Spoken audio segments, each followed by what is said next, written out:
Cheers, man. Sorry. So what made you start all of this? How'd you get started in this? I've always wanted to know. I was actually in the car industry. I did automotive refinishing, a trade I learned since I was 13, 14 years old. You guys have been here in Tyler at this location at Villa Montez for how many years? We're on 14 years now. Because I remember I moved to Tyler roughly 11 years ago. This is one of my first places to ever go to. Yeah. And I fell in love with it. So me and my wife always come. And it's just one of those things. It's not. When people ask me where to go, it's this is one of the first places on my list. But I'm like, it's not like a Tex-Mex place.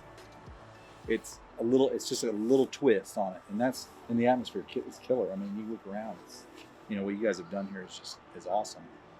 I think that in order to make something like this work, from a couple of outsiders coming into a brand new community, it's such a chemistry. If you've got a piece of property like this, and you've got great staff, and you've got good drinks and great food, the ambiance. It's not just a lot of people look at it and think, "Oh, you guys got lucky."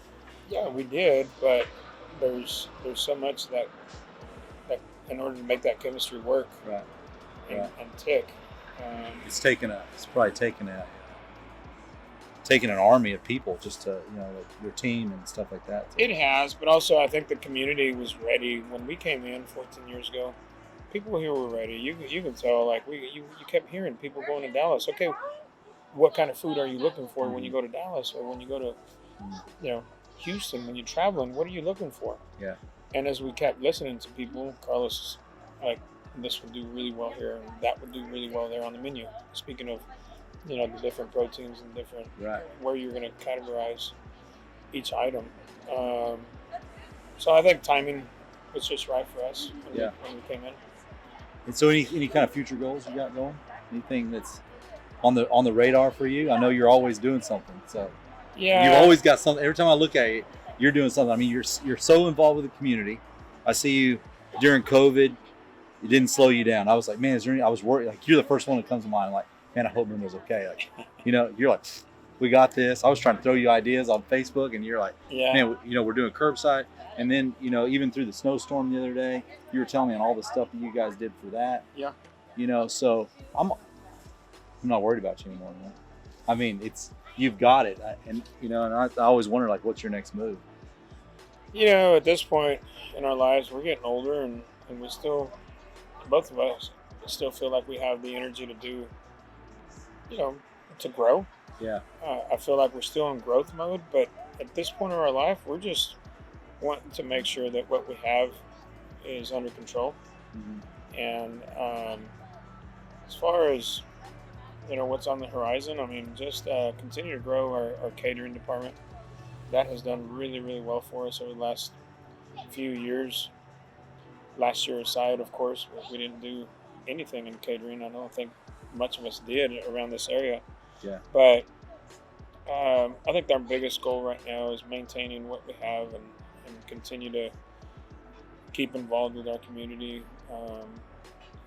It seems like the more we give back, the more they love on us, and the more they love on us, the more we want to give back. And it's kind of a mutual love affair with Tyler. Right. Tyler's a great city, and we fell in love with Tyler, starting a roofing company here, and it's just a great community. It's kind of like I would call it a big small town. Yeah. Still get that small town feel. Absolutely. You still got some trendy stuff here. You don't have to go to Dallas. You can stay right here in Tyler. Get the cool atmosphere. Get everything you really need. And don't have to make that crazy drive, fight all this crazy traffic. Well, and these big malls that have come in with the big growth, the hospitals, and a lot of good, solid, old oil money still in this area. So I think Tyler can stand on its own. I think so. All the way around. Yeah, I'm really proud to live in Tyler, and just like you, proud to be a part of this community, and that's kind of why I wanted to do this. We had this deal. We were coming up with something that we could do to drive some traffic to, check out Accurate Roof Systems, and no one likes to look at roofing. So I mean, you can only get thrilled about roofing so much. So I'm like, Right. we need to do something and spotlight some of these awesome people that are in Tyler. Of course, you're the one that comes to my mind first off my list. So that's kind of why I reached out to you and wanted to do this. Well, and I must say thank you for always thinking of us, and I always appreciate you reaching out with, like you said earlier, reaching out with some different ideas, and it shows the quality of people that live in this area. Yeah. Not just the people that grew up here, but those of us that are transplants per se. I mean, I am too. And I think it's just such an awesome community. It is. And I'm so proud to call this my home. Awesome. Well, man, thank you so much for this, and I really appreciate a couple drinks, some ceviche. Absolutely. We're getting ready to dig into this in a minute. If you guys are in Tyler, you guys haven't been to Villa Montez, come out, see these guys. It's totally awesome. Awesome atmosphere, even better food. Come out and see us. Accurate Roof Systems, Villa Montez, Mundo, Gabe Spencer. We'll catch you guys on the next one.